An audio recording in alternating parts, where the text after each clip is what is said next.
waxaan uga socdaa marka naado waa ganaa gaaban oo buuran oo ama kuuskuusan oo qaarka hor u weyn intaa markay taagan tahay aniguma arka dee qurux marka ay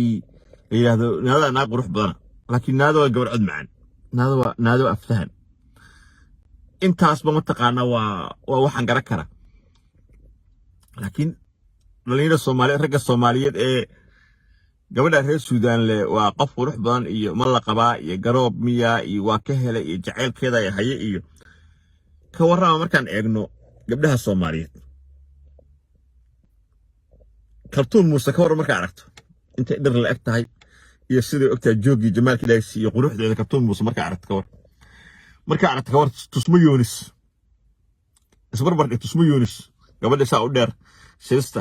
mataqaanaa kaliya sidoo eg tahay gabadha ya bila make-up sidoo eg tahay kaliya fiiri tusmo yoonis ya gabadha hooda gareys fiiri sidoo eg tahay way gabdhaha Soomaaliyeed oo amaan laada way gabdhaha Soomaaliyeed quruxda baa oo bumburin laada oo ugu quur laada way ina amaanta ay kugu bixeen naag ajnabiga soo taamicneeda ma aha kalluunka badda ku jira ka jecesha kalluun jeen laga keenay oo gasaacaysan cabitaanka asamaysa soo fresh hortaada lagu sameeynayo qaraha haysto oo babayga haysto oo mooska haysto oo baddi iyo bariga iyo wabigi inta wasuka ag yaalaan Soomaa waxa u jeceshaa wax laga keenay dibadda inaad sugto oo gasaacaysan oo aad ogeyn caafimaadkooda suuya bismillaahir rahmaanir rahiim waxaan ka hadlayaa waxa weeye wax kale ma ahe waxaan ka hadlayaa wax kale ma ahe waxaan ka hadlayaa mataqaanaa Soomaalidu moogta dad qiyaali meerna way moogta Soomaalidu kalluunka dalkooda ka baxay ee freeshka ah waxay ka jecel yihiin kalluun jeen laga keeno oo gasaacaysan tuunaadka oo gasaca isoo gaday ku leeyihiin asoo fresh ba soo qabsaayeen badda moos oo laga keenay Talyaaniga iyo Kenya waxay ka jecel yihiin mooska oo ka baxay afgooye cabitaanka oo freshka ah waxay ka jecel yihiin yab cabitaan intay soo qataan moos iyo qare iyo babaay iyo inay shiishaan waxay ka jecel yihiin cabitaan laga keenay dibadda waxaan uga socdaa gabadhii reer Suudaan ee fanaanada ahayd waa gabar fanaanada cod macaan waa gabar aftahana ilaahay quraankiisa wuxuu ku leeyahay intaan abuuro oo dhan aadanaha oo qurux badan marka waa gabar qurux badan laakiin quruxda marka sifooyinkeeda laga sheekeeyo ragga qabiilada ka sheekeynayaan qurux waa noocee ayaa isweydiinaya wuxuu yiri abwaan Soomaaliyeed dugsi hoose dhexe inta soo dhigatana way taqaanaa qabaygaas hadduu guur qalbiga kaaga dhaco dheelin baa tahay ee dhadhan malaha naagaha mid dhicil noqotay dhulka jiifta lama guursaday dherka qaarkii hadday dhuubo way tahana waa raaxa ka dhimane meeshii dhalaanimo yartaan anigu dhowraayay oo dhidhilada gacmaha shada dhuucda loo yeela oo ildabeelimiye qurux dhuuxa la iftiinto marka dhaqan iyo lama harin warhoy dhagorta xoolaa inta dahabka lacag dheer yahay dumarku dhaantaay gabaygaas midin kale waxaan uga socdaa marka naado waa ganaa gaaban oo buuran oo ama kuuskuusan oo qaarka hor u weyn intaa markay taagan tahay aniguma arka dee qurux marka ay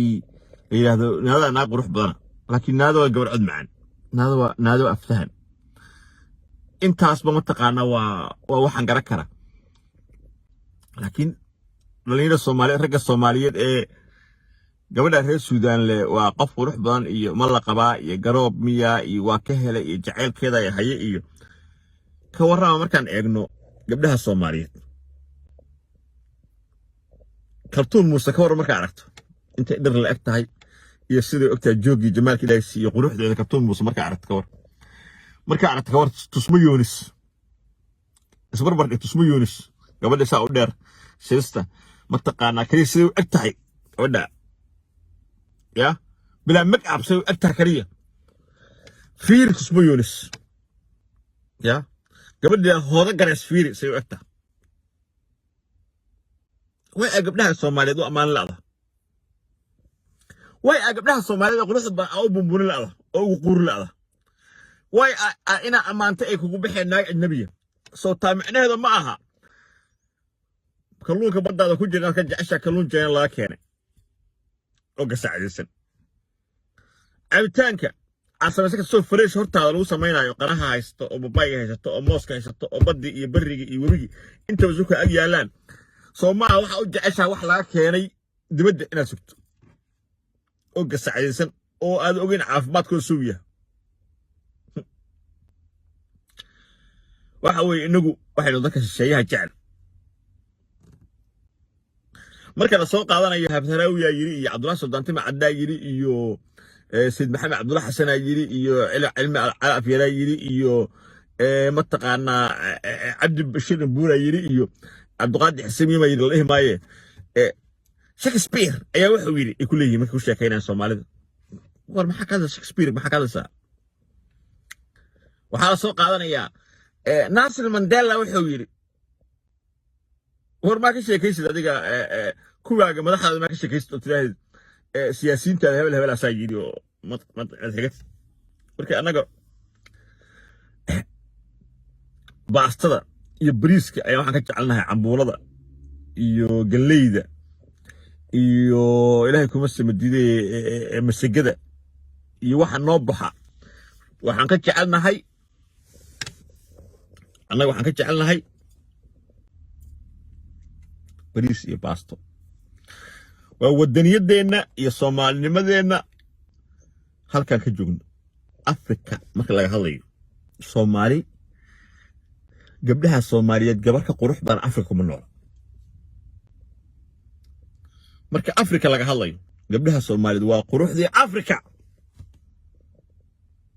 nadaafadii Afrika waa caraftii Afrika gabar Soomaali wax la mid ah miyaa jirto dadka qamashirkooda markay ganacaan ku soo agmaraan adiyaabayso baadini ma lahayn leela joogtaa gabdhaha Soomaaliyeed rag waa u ooyaan oo quruxdooda weela yaabaan mid dhaafto male laakiin aniga tusmo Yoonis iyo Kaltuun Muuse iyo Hooda Gareys iyo gabdhahaas waxa u soo qaatay tusaale yar oo kooban laakiin gabdhaha Soomaaliyeed waa wada cajiib waa wada qurux dhaar cali Sacuudi leeyahay indhaha ku fiirisay gabadha reer Suudaan heesta ee naada ee maamada ah bal hal mar ku fiiri tusmo Yoonis وقد قرنجو وكو فان جرت قروح الصومالية oo xastan id amin daad inuu jeclaaday oo loo diiday wadanidu markaas jirtay iminka wadanidii iyo Soomaalinimadii iyo quruxdii waxay gashay wax la yaab leh noqotay wigari waa la yaab haddaad bulshada tilaada naada qurxoon oo rag Soomaali ay saal leeyihiin waa la yaabay dahar casr leeyahay nabadiino